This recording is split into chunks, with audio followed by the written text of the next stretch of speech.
رب العالمين والعاقبة للمتقين والصلاة والسلام على أشرف الأنبياء والمرسلين سيدنا محمد وآله وأصحابه وأزواجه وذرياته وأهل بيته أجمعين. أما بعد فأعوذ بالله من الشيطان الرجيم. بسم الله الرحمن الرحيم. ولقد يسرنا القرآن للذكر فهل من مدكر.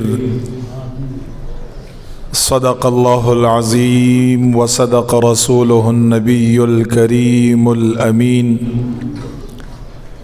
ونحن على ذلك لمن الشاهدين والشاكرين والمطمئنين والحمد لله رب العالمين. وقال رسول الله صلى الله عليه وسلم: قل هو الله أحد تعديل ثلث القرآن. رواه بخاري أو كما قال عليه الصلاة والسلام: إن الله وملائكته يصلون على النبي يا أيها الذين آمنوا صلوا عليه وسلموا تسليما. درود پاک ہوئے. اللهم صل على سيدنا محمد وعلى آل سيدنا محمد صلاة دائمة مقبولة تؤدي بها عنا حقه العظيم. الصلاة والسلام عليك يا بشير، الصلاة والسلام عليك يا نذير، الصلاة والسلام عليك يا نبي الأمة وعلى آلك وأصحابك یا سیدی یا محبوب رب العالمین. ډیرو معززو عزتمندو مشرانو همزولو معشومانو محبینو عاشقانو، السلام علیکم ورحمۃ اللہ وبرکاتہ.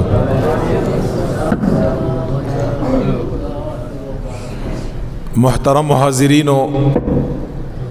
اسلامی پنځم میاشت جمادی اولی هغه روانه ده.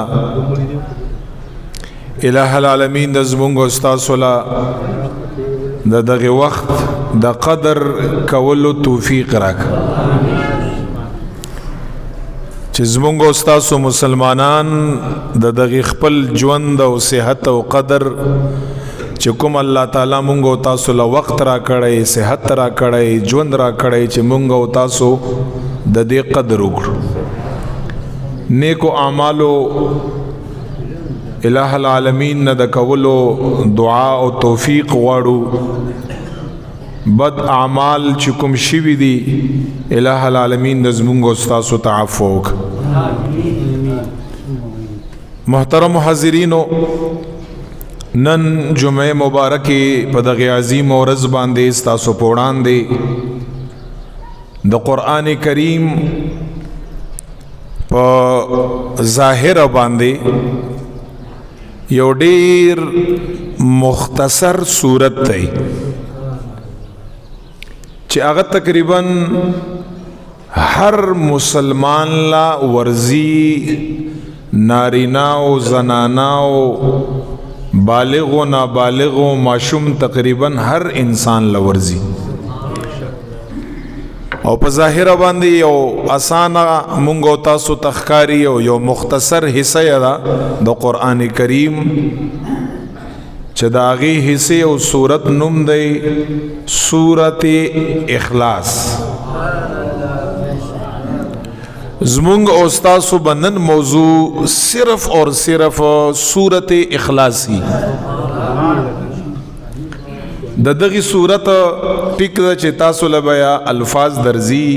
مونږ او تاسو مشران ورته قل هو وایي، او زمونږ او تاسو د معاشره مشرانې بوډېګانې زنانا غور ته قل هو وایي، او په دې کې یو ډیر زور دی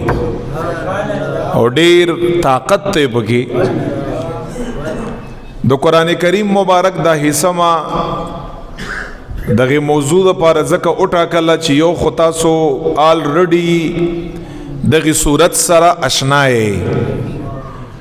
او دغه صورت تاسو له درزیم او تاسو یې بار بار وایم او که تاسو لم څوک داسې څوک دم لراولي نو چې قل هو لپی ووایا نو تقریبا دغه صورت سره ډیر دوستانه مو ور سره نو بدی د وجه نه دا صورت ما د نن موضوع لپاره مختص کا صرف خبره وکیږي په صورت اخلاص باندې اگر چې دا ټیم ډیر کم دی نیمه گھنٹه کم از کم 2 گھنٹے 3 گھنٹے 4 گھنٹے نو بیا د صورت اخلاص هغه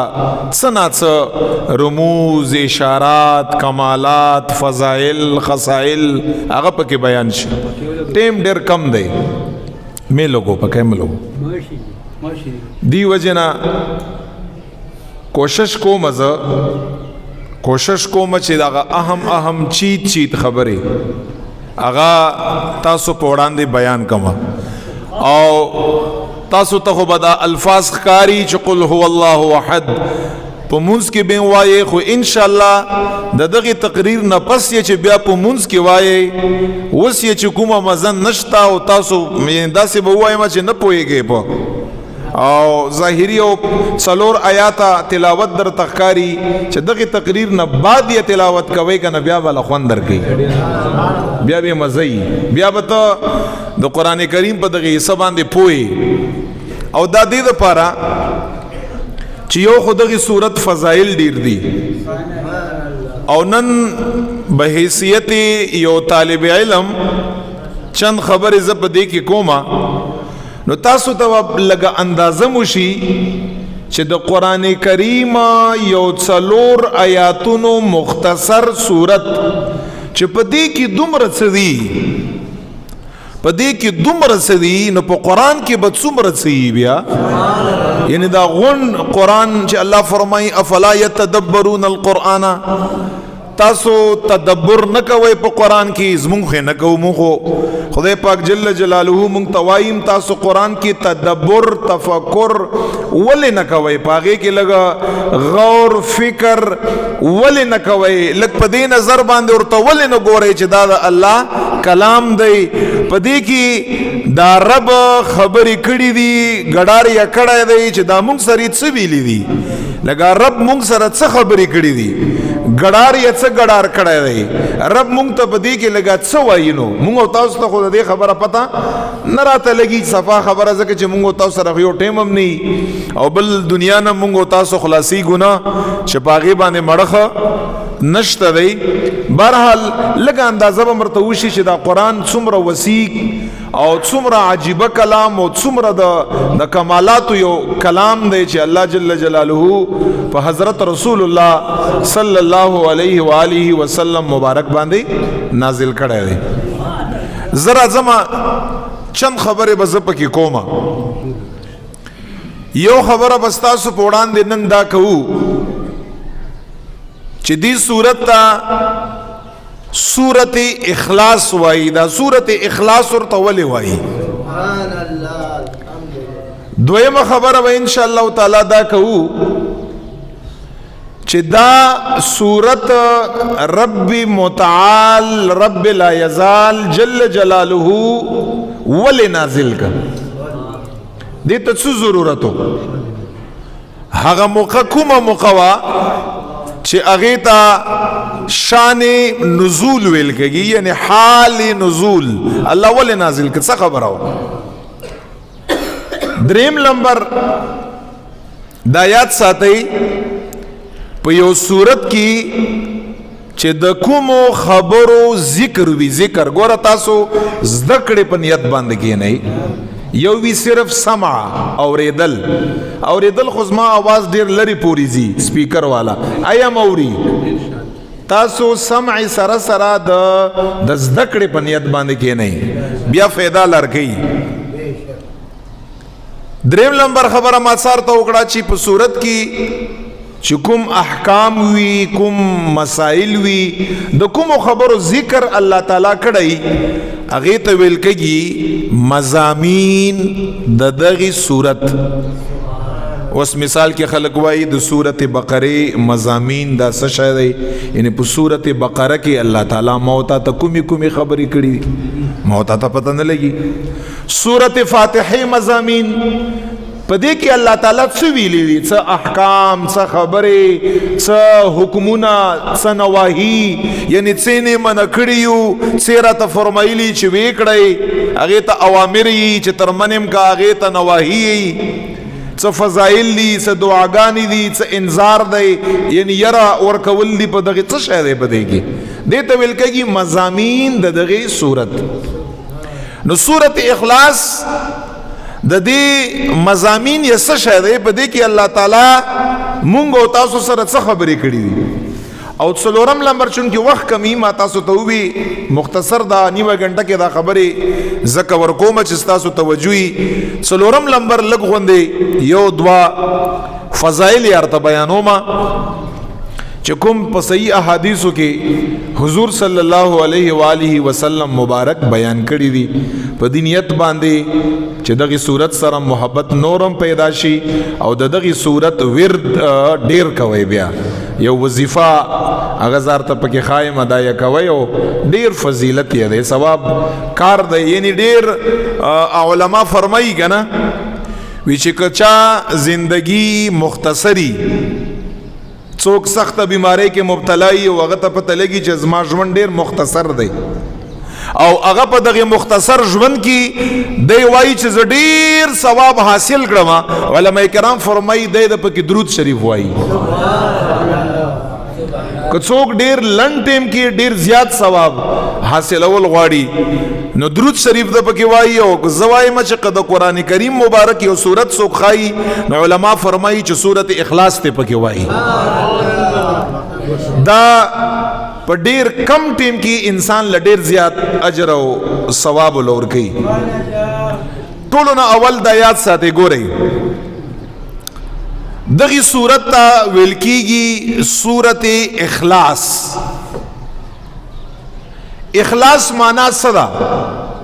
اخلاص معنا در تکوما چونکی تاسو عوام الناس یہ پا آسانو الفاظو باندے ارتکوم اخلاص دیتا ویل کیږي معنا گانے دا علماء دا پارا چکوما یا نکاو مارتا آسانا معنا کوما یو شای د ملاوټنا پاکول بس لنډه ده یو شای د ملاوټنا پاکول یو شای خالصول خالص کیږي کله یو شای چې د ملاوټنا هغه پاک شي دغه صورت ته اخلاص ولې وایي دا یاد لرئ دغی صورت تا صورت اخلاص زکوائی چې په دغی صورت کې الله جل جلاله توحید ذکر کړی دی چې د کوم توحید ذکر الله تعالی په دغی صورت کې کړی دی هغه توحیدم الله تعالی د ملاوټ نه پاک بیان کړی دی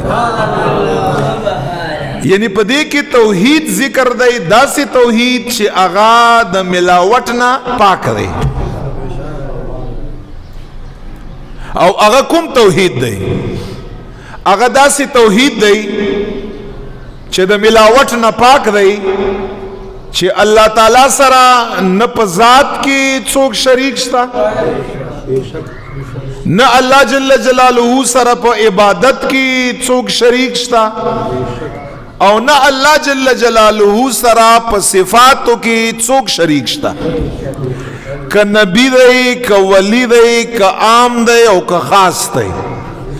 دا ټول حضور مبارک امام الانبیاء نوخلا تر یو ادنا انسان پوری دا ټول اللہ تعالی تا په هر څه کې محتاج دي ټول ورته محتاج دي الله جل جلاله هیڅ چاته نه محتاج دا توحید پکې ذکر دی او داسې توحید دی گور ہدایات ساتے چونکہ دا صورت مکی صورت تے مکی صورت تے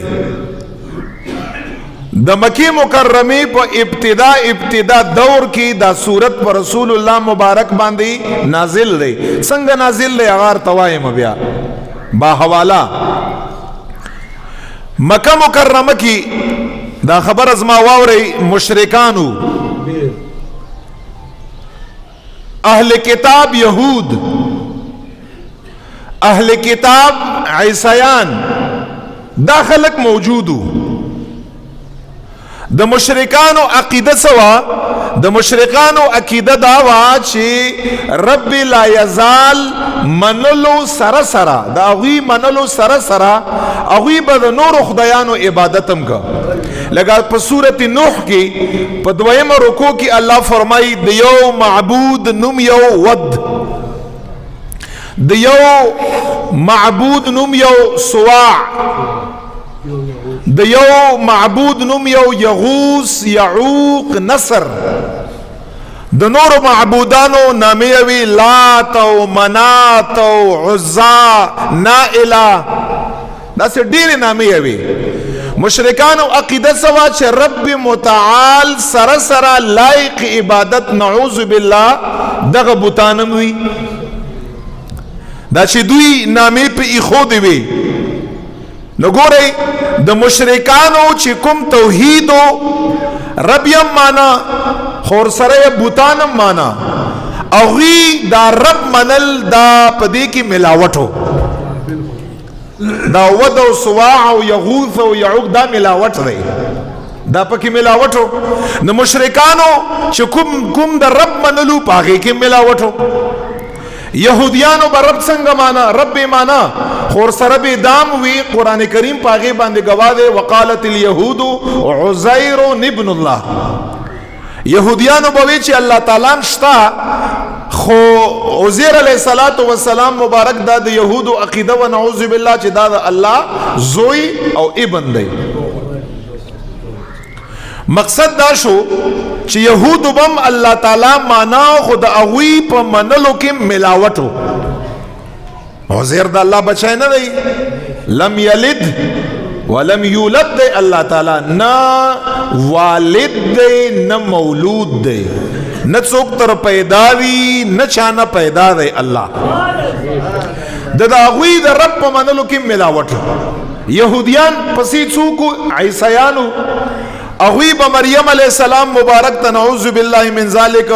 بازو بورتا دا خدای خزوی بازو بورتا خدای وی عیسیٰ علیہ السلام مبارک تبیم دا اللہ زوی وی قرآن کی اللہ فرمائی قال عیسیٰ ابن مریم ابن اللہ بدوی ورتوی ان اللہ ثالث ثلاثہ بے شک عیسیٰ علیہ السلام دا اغدری خدایانو نا یو خدای دی دا دوی عقیدہ دا دیتا بلکگی تسلیس عقیدہ دا دری خدایانو عقیدہ چی یو رب اللہ دے نعوذ باللہ دا دوی پنیز باندے اور سرا مریم علیہ السلام خدای دا و عیسیٰ علیہ السلام عبادت کا دوی ودا دا اللہ زوی دی نو دا دوی چکم رب منلوا پاگی کی ملاوٹو دری قسمه خلق داسیو مشرکان د هغوی پر رب منلو کې ملاوټو یهودیان د هغوی د رب په منلو کې ملاوټو عیسیان د هغوی پر رب منلو کې ملاوټو رب لا یزال سورت اخلاص نازل کا او داسې توحید یا موتا ته پکې بیان کا چې رب فرمای چې نه د مشرکانو توحید او د الله منل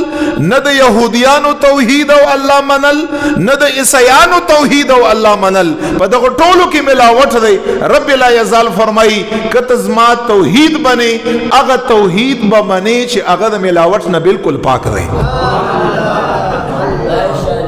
چې هغه ذکر دی په سورت اخلاص کې خالص توحید پدې کې هیڅ ملاوت نشتا د دغه صورت نوم یې خود صورت اخلاص یعنی هغه صورت چې پدې کې ملاوت د شرکیات او کفریات نشتا الله یو پاک توحید پکې بیان کړی دی نازل څنګه شو امام حاکم المستدرک علی الصحیحین کې دا خبره بیان کړی دا امام بیهقی دا خبره بیان کړی دا دا سه ډیرو کسانو مفسر فخر الدین رازی په تفسیر کبیر کې امام طبری په تفسیر طبری کې ډیر کتابونه دي دا خبره چې کوم هزار تکوما دا بیان کړی دا شان نزول یې دا دی چې حضور مبارک صحابه کرامو ته وفرمایل چې اے صحابو د کافرانو مشرکانو چې کوم د الله منل دي او الله سره سره د ود او د سواع او د یغوس او د یعوق او د نصر او سره چې کوم دی د لات او د منات او د عزا د دې عبادت هم کا نو اے صحابو دا یاد لرئ مشرکانو الله منل دا صحیح نه دي یهودیان ورته یاد کړه صحابو یاد لرئ د یهودیانو د رب منل صحیح نه دي عیسایان ورته یاد کړه صحابو یاد لرئ د عیسایانو رب منل صحیح نه دي دا قابل قبول نه دي ځکه دغه درې واړو په منلو کې چې د ملاوت دی کله چې دا درې واړه خبر شو چې رسول الله مبارک د زمونږ د خدایانو د هغې انکار کا او صحابو ته فرمای چې دا رب منی خو سره بوتانم منی دا رب منی اور سره عزیر ابن الله نعوذ بالله منی عیسایان رب منی خو سره مریم علیه السلام او عیسی علیه السلام د الله نعوذ بالله من ذلک الله سره سره د الله زوی او د الله نعوذ بالله من ذلک خزا خدایان هم غړي د دوی توحید هم صحیح نه دی د يهودو توحید هم صحیح نه دی د مشرکانو کافرانو توحید هم صحیح نه دی دوی خبر شو دا ټول راله په شریک باندې حضور مبارک لا حضور مبارک ته فرمای چې خطا صحابه کرام ته وی چې دا زمونږ منل او دا زمونږ خدایان دا صحیح نه دي عیسایانو منل د خدای پاک جل جلاله او د عیسایانو خدایان چې کوم دي هغه جوړول هغه صحیح نه دي يهوديانو هغه صحیح نه دي مشرکانو هغه صحیح نه دي یا رسول الله مبارکه حدیث دا الفاظ په دو طریقو باندې راغلي یا یو ارتداسی وي یا یو ارتداسی وي زار ته دواړه وایم نبی علیہ السلام ته سووي انصب لنا ربک انصب لنا ربک یا یو حدیث کې داسې راځي چې داسې يهوديانو مشرکانو کافرانو نبی علیہ السلام ته وی ټول په تور د ګیلې باندې ولراله صف لنا ربک صف لنا حضرت را تخپل خدای وخایا چې ستا خدای څنګه دی چې دا مونږ ته چې تاسو هغه غلط دي دا ستا رب څنګه دی هغه راته وخایا دلته حضور علیہ السلام مبارک هو د وحی نه بغیر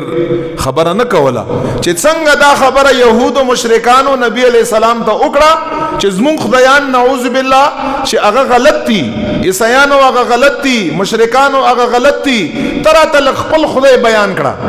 ستا خدای څنګه دی چې څنګه دا خبره يهود وکړه فانزل الله تعالی سم دستی الله تعالی سورۃ اخلاص نازل کړ جبرئیل علیہ السلام راغی جبرئیل علیہ السلام محبوب علیہ السلام ته فرمای دوی ته وایا قل هو الله احد الله الصمد لم یلد ولم یولد ولم یکن له کفوا احد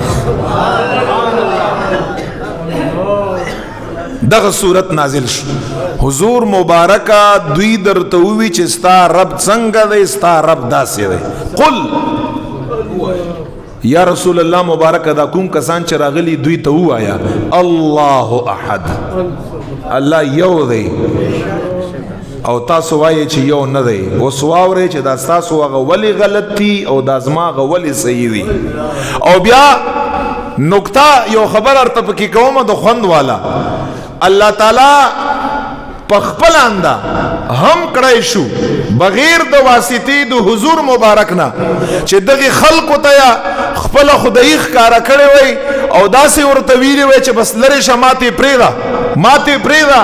زور توایما چې زه یو یم زور توایما چې زه به نیاز یم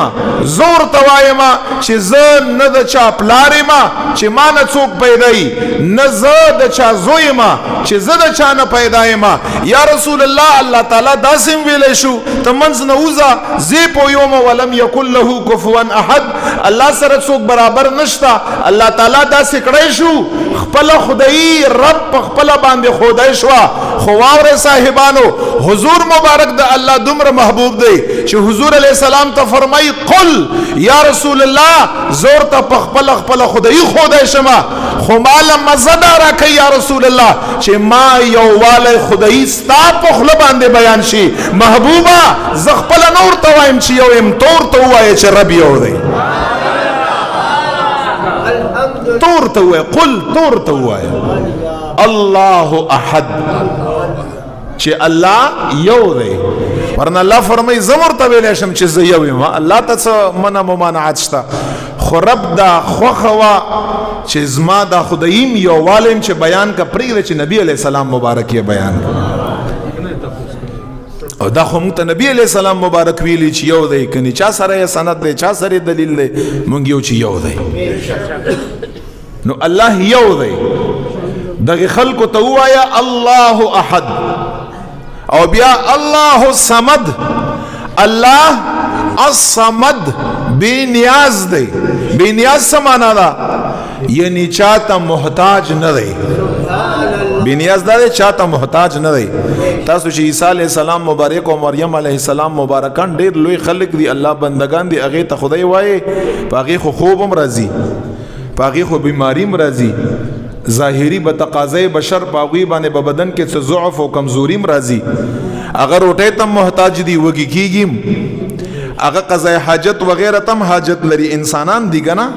بے مثل او بے مثال دی په نسبت سره مونږ او تاسو ته هغه څه خو نه دی خو بیا هم د ټولو خبرو ته ضرورت راځي سفر بم کوي بیماری کی بم په بدن کې به تقاضای بشر ضعف هم راځي کمزوري بم راځي نو دا څنګه رب کې دی چې رب خو هغه دی چې بے نیاز دی چاته محتاج نه دی یو شی ته نه دی محتاج بے نیاز بے پروا محتاج نه دی چاته او بیا یا رسول الله دوی ته فرمایا چې عیسی علیہ السلام خو پیدا نه مریم علیہ السلام نه الله څنګه دی لم یلد نه دی زیږولای دغه الله تعالی هیڅوک الله تعالی هیڅوک نه زیږولای کتا سوای عزیر ابن الله دی دی خدا مطلب شو چې الله تعالی زیږولای الله رد کو په يهودو باندې الله رد کو په عیسایانو باندې چې لم یلد الله تعالی نه زیږولای هیڅوک ولم یولد او الله جل جلاله په خپلان د هیڅ نه دی پیدا یعنی نو والد دی چې څوک یې زیږولای او نه مولود دی چې د چانا زیږولای شوی دا څنګه دی دا څنګه دی او بیا فرمای ولم یکن له کفوا احد ولم یکن له نشته دغه الله جل جلاله سرا دا رد په مشرکانو باندې ځکه چې هغوی به لات او منات او دا کوم نمونه دي الله تعالی سره بیدا برابر اول ولم یکن له نشته دغه الله تعالی سره کفوا سیال پښتو کې ورته سیال همسر برابر احد هیڅوک نور سره لات برابر دی د خټ جوړ دی نور سره منات برابر دی نور سره ود نه سواع نه یغوس نه یعوق نه نصر نه نائلا هیڅوک سره نه برابر رب متعال سره هیڅوک نه دی برابر هیڅوک دا رد دی په مشرکانو باندې او په لم یلد ولم یولد کې رد دی په یهودو باندې په عیسایانو باندې چې نه الله چا نه پیدا دی نه الله نه څوک پیدا دی نه الله سره څوک برابر شته نو اے مشرکانو چې تاسو مال راغلی او مونږ ته ماتم او فرمایل چې انصب لنا ربک صف لنا ربک داس ما رب نو په دغه صورت کې مضامین د دغه صورت څه شاله توحید خالص توحید دی دا داسې توحید دلته ذکر شو چې دا اوس د ملاوت نه سره پاک دی ځکه ورته اخلاص یې اخلاص صورت او توحید فی ذات مونږ الحمدلله قائل یو پکلک باندې چې خدای پاک جل جلاله د ذات په شان ته د چا ذات نشتا څوک چې دا عقیده لري هغه اسلام نه خارج دی د الله جل جلاله د صفات په شان ته صفات د هیڅ نشتا او دا یاد لري ک بعضی صفات تاسو په محبوب علی السلام مبارک کی ظاهری توګه باندې دا سه ګورئ چې دا خود الله تعالی صفاتم دي او د پیغمبر علیه الصلاۃ والسلام صفاتم دي که په ظاهر باندې دا سه ګورئ دا خبره یاد لرئ د حضور مبارک ټول صفاتونه بلکې د حضور مبارک علیه الصلاۃ والسلام مکمل ذات د حضور مبارک بدن د حضور مبارک دین کتاب قرآن زندگی ابتدا نه وخله انتها پورې دا هر څه شری دا من جانب الله دی او دا د الله جل جلاله د طرف نه پیغمبر علیه السلام مبارک لور کړی شوی او په دغه ټولو شیانو کې مونږ ښکارا علی الاعلان دا خبره کړو په دغه ټولو شیانو کې سکند په سکند باندې ساعت په ساعت باندې قدم په قدم باندې پیغمبر علیه السلام رب متعال ته محتاج دی یاد ساته الله ته محتاج دی رب لا یزال اچھا ته محتاج نو حضور مبارک لوی مرتبه او شان والا خدا ټول هر څه د پیغمبر علی السلام مبارک عطای دي دا د الله جل جلاله د طرف نه دي نو الحمدلله په ذات کې د الله تعالی شریک ته کافر یو په صفاتو کې د الله جل جلاله سره چې څنګه صفات د رب دي اومدغه صفات مخلوق له نبی لمنل دا شرک دی شرک فی صفات ورته ویل کېږي د دې موږ مخالف یو د انسان د اسلام نه په دې باندې خارجيږي یا ور سره توحید فی العبادت دي ته چې لایق عبادت بل څوک نه غړي موږ د رب متعال ما سوا دا یاد لري الہ العالمین نما سوا هیڅ څوک لایق عبادت نشته هیڅ څوک لایق عبادت نشته وحده لا شریک له الله جل جلاله سره نه په ذات کې نه په صفات کې نه په عبادت کې هیڅ څوک ور سره شریک نشته او دغه توحید دا مونږ او تاسو لرب متعال په سورت اخلاص کې د دې تعلیم را کړی په سورت اخلاص کې د دې ما او تا خودنه کړی په سورت اخلاص کې د دې خبر علم ما او تا سره موجود دی دا یاد لره دی وجنه دغه سورت ته سورت اخلاص ویل کی او بیا اخر کې یو خبره کوم درته وخت پوره دی بس زه خپل خبره ختمومه چونکه دا ورځ لنډې دي د جمع ورځې دي حدیث مبارک ارتوایم یو حدیث دا واوري دا حدیث مبارک دا کوم چې زارتا وایما دغه حدیث مبارک بدری داسې خبره لنډه د زما په ذهن کې دي اگر ته بیانوم بس د خپل خبره ختموم امام ترمذی دا حدیث مبارک امام ترمذی په ترمذی کې کتابو فضائل القرآن پاغي کی ذکر کړه دا حدیث او روایت ته سیدنا انس ابن مالک اغه روایت ته او کوم دی ترمذی کی کتاب فضائل القرآن کی داشتا انس ابن مالک سے فرمائی دا وور ډیر عجیب حدیث ته د سورت اخلاص انس ابن مالک فرمائی وچ یو صحابیو او اغا د مسجد قباء امامو کتا څوک معتمرین یا حجاج تلی مسجد قباء هفته پورز به پیغمبر علیه الصلاۃ والسلام مبارک اشراق منزله مسجد قباء لته التم چې څوک هفته پورز باندې اکثر خلک پیدل زی 37 نمبر گیټ باندې چوزي تقریبا 1 کیلومتر ټوله لار ده مسجد قباء لته دغه د مسجد قباء امامو انس ابن مالک فرمای چډیر نیک سړایو دا صحابه خو اسم لوی دي خدایا دا په خپل باندې ډیر نیک او فقیر او عاجز انسانو هغه به یو عادتو انس ابن مالک خو چون کې حضور مبارک خادمم پاتې شوی عادت به اداو چې په هر رکعت کې بیا د سورته فاتحه نه پس چې د قران کریم کومه حصہ ویلا کومه حصہ مخکې به ورته یو ځل سورته اخلاص وی لگا ولد ضالین آمین بیوی سورت اخلاص به یوی او د سورت اخلاص نه پس به بیا چې د قران کریم بل داسې کومه حصہ وا بل سورت به هغه به یوی دا د طریقه وا په هر منځ کې چې کوم جهری منځونه دي سحرغه د ماخامغه د ماخستن والا هغه کبه چې فاتحه نه پس سورت اخلاص بیوی او د سورت اخلاص نه پس به بیا مختلف زینا د قران شریف وی انس ابن مالک فرمای چې دغه صحابي ته دغه خپل قوم مقتدیانو صحابه او نور صحابه ورته وی فرمایل چې ته داسې ولي کوي یا داسې کار کوا چې د سورته فاتحه نه پس سورته اخلاص بس خپل ځان د پاره کافی ګړه چې دا کافی دی او که یا سورت اخلاص ته ځان د پاره کافی نه غړي نو بیا د سورت فاتحه نه پس سورت اخلاص مو وایا سورت فاتحه نه پس یو بل سورت وایا ته سورت فاتحه نه پس سورت اخلاص مو وای او داغه نه پس بل سورت مو وای دا سم کوا یا پوم دی باندې کافی والے کوا یا دینه علاوه بل سورت وایا انس ابن مالک فرمای چې دغه امام صحابي خپل قوم ته وی چې زه چې امامت کومه عمداسي به کومه کتا سو ما پسې مونږ کوي عمداسي به کوي او که زم داسې نیم خوخ سبا نزان د پاره بل امام وګوري وي سبحان الله. ځکه چې دا کار خو سنا روانه دی په رکعات کې ته 15 شپږ سورتونه ویل شي هیڅ خبره به دي کې نشته.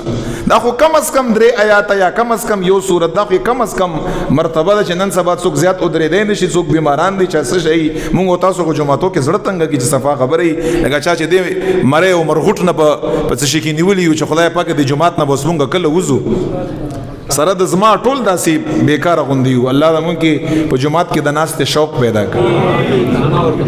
نو دی وجه نه بس زه نه پرېږدم تاسو ځان بل امام وګورئ. حدیث مبارک کې راځي انس ابن مالک فرمایي چې قوم دا نه وخوخه چې دا انسان مونږ ته امامت پریدي ځکه د دوی په قوم کې د دنه نیک صحابي بل نو تقوادار سړی مو او تقوادار انسان پس منظم مزه کوي. الله دې مونږ ټول تقواداران کا. بس خلق ورته وی چې نه بس امامت خو کوا خیر خو بس ټیک ده ته شروع وسه چې څنګه ستا عادت وي خو مونږ به رسول الله مبارک نه تپوس کوو دا مسله به مونږ الته بیانو. وی چې حضور مبارک یو ورځ مسجد قباء راغی او دغه قوم دا واوري دا خبره خوندوره ده دغه قوم دغه صحابي مبارک نو ورته فرمایل ټوله قصه ورته وکړه یا رسول الله مبارک دا صحابي د سوره فاتحه نه پس اول یو ځل سوره اخلاص وای او دا غي نه پس بیا بل سوره وای یا رسول الله مبارک مونږ ورته داسې وی چې یا سوره اخلاص وایا او یا که سوره اخلاص کافی نه غړي سوره اخلاص په ځای باندې بل سوره وایا درته وی چې یا بداسي امامت کوما او یا برته امامت پرېدم ستاسو ته اختیار دی چې څه کوي یا رسول الله مبارک دا کس خو مونږ خوخ دی چې مونږ ته امامت کوي او د خبره تاسو تر تاسو وکړئ بس تاسو دې چې سووي او تاسو ورته سووي مونږ ته به هیڅ اعتراض نه. حضور مبارک دې روغ غوښته ورته فرمایي بچي داسې ولې کړې ته داسې نور ته چې مکه و غلط دي تاسو ترګه داسې ولې کړې هغه صحابیو چې صحابو سره صحابي ګړګي د هغه یو اندازي خو چې صحابه امام الانبیاء سره ګړګي د هغه بل اندازي منتخای چې فرق بکوي ورته فرمای یا رسول الله مبارکه تاسو سوالو کې چې ولې داسې کوي یا رسول الله مبارکه ما سورته اخلاص سره مینه ده خوخ مده ورته چې ولې دا خوخ ده حضور مبارک خو وجه معلومه ورته ځکه مخوخ دی چې په دې کې د رب توحید بیان ده د الله یو زبردست شان او صفاتونه پکې بیان دي بس خوخ مده یا رسول الله. اوس حضور مبارک خو بس د خبره واوریدا قوم ترا مخامخ شو خبره دارا قوم ترا مخامخ شو ورته فرمای اے قوم واوري کدا صحابي پر اختیار باندې دا سوای چې دا څنګه وای چې ما سورته اخلاص سره مینه را واوري سورته اخلاص سره مینه دا انسان په آخرت کې هغه پوری نه پری چې څو پوری جنت لزان سره نه بول. ورته فرمای بچي سورته اخلاص ځان سره بیا خلک جنت لمبوزي غا ورته چې تا سورته اخلاص سره مینه ده کنه بس وایا یا دام وایا خودم را ارتوایم چې کدا مینه دا سور سره ای چې دا درته پتی چې خلک ځان سره دا جنت لمبوزي دا داسې صورت ته اغینا رستو بیا خلکو ځکه چې دا د حضور مبارک د رضامندۍ دلیل دی چې هغه من نه کو هغه ته خبر او نکړه بلکې فضیلت یې بیان کو ورته پرې چې دا صحابي ور سره مینه ده نو چا چې د قران کریم مبارک هغه داسې به وایم آسان صورت ته مونږ تاسو یې بار بار وایو مونږ تاسو یې نن پس په مینه باندې وایو مونږ مر سره مینه ده په دې انداز باندې وایو کنه ان شاء الله په ورځ د قیامت باندې به دغه سورته اخلاص ما او تام ځان سره جنت لبوزي ان شاء الله. او حضور مبارک فرمای یو ځل کور نه راوته نبی علیہ الصلوۃ والسلام مبارک او صحابه ته فرمای چې ټول را تراجم شي چې څومره یې دا ټول را تراجم شي او زدر ته د قران کریم دریم حصہ ارتوایم د قران دریم حصہ درتوایم ټول ما تراجم شي چې نبی علیہ الصلوۃ والسلام مبارک ته ټول صحابه کرام چې دی هغه ورته تراجم شو چې حضور علیہ الصلوۃ والسلام مبارک د سورته اخلاص تلاوت شروع یو ځل یې سورته اخلاص اووی یو ځل چې بیا خاموش شو او کور ته ننوات نبی علیہ السلام چې صحابه په خپل منځ کې سره وي چې کېدای شي حضور علیه السلام مبارک څکار پسې نه وتلی مونږ ته حضور علیه السلام مبارک او فرمایل وس چې زبر ټول راجم شي زبر د قران کریم مبارک دریمه حصہ هغه ورته شې د تلاوت کومه مونږ ته حضور مبارک د قران کریم دریمه حصہ تلاوت نکړه کور ته نه وات څکار به پک شوی لږ وخت پس بیا راووت نبی علیہ السلام ورته فرمای اے صحابه ما تاسو سره وعده کړی و چې زه د قران کریم دریمه حصہ درته تلاوت کوم ما درته د قران کریم دریمه حصہ تلاوت کړه واورئ چې کوم انسان یو ځل په اخلاص او په محبت او په ایمان باندې سورته اخلاص تلاوت وکا دغه انسان لا رب متعال د قران کریم د دریمه حصے لسو سپارو ثواب ورکړي نو ما درېمه حصار ته تلاوت کړه بیا علما فرمایي چې کته دوزل چا تلاوت ک د شلو او ک دریزل سورته اخلاص شا تلاوت ک رب متعال دغه انسان لا د مکمل د قران کریم ثواب ورکړي ځکه نبی علیہ الصلوۃ والسلام مبارک یو ځل صحابو ته فرمایل عمر فاروق هم پکې ناستو دا به حضور علیہ السلام سره ډیر بے تکلف ورته فرمای اے صحابو کچا لسکرتی صورت اخلاص اوی په جنت کی یو محل رب لا یزال دغه انسان د پاره تیاری اے صحابو کچا شل زلوی امام دارمی په دارمی کې دا حدیث روایت کړه سنن دارمی کې چا شل زلوی دو محلات له تیاری چا دیش زلوی درې محلات رب متعال په جنت کې ول تیاری عمر فاروق چت شورته فرمای یا رسول الله مبارکه بیا خو مونږ ځان د پاره ډیر محلات نشو تیارولای دا خو به مونږ لکاو محلات ځان د پاره تیار کړو اور ته فرمای عمر فاروق مبارکه ته چې څومره محلات ځان د پاره تیار کړه د رب متعال رحمت د دینم فراخه او وسیع اور ته فرمای 50 تیار کړه ځان له رب دینم غټ دی زر ځان له تیار کړه رب د دینم غټ دی یو لک ځان له تیار کا یو کس ته ځان له لک محلات تیار کا الله جل جلاله مهرباني او وسعت د دینم فراخه دی ورته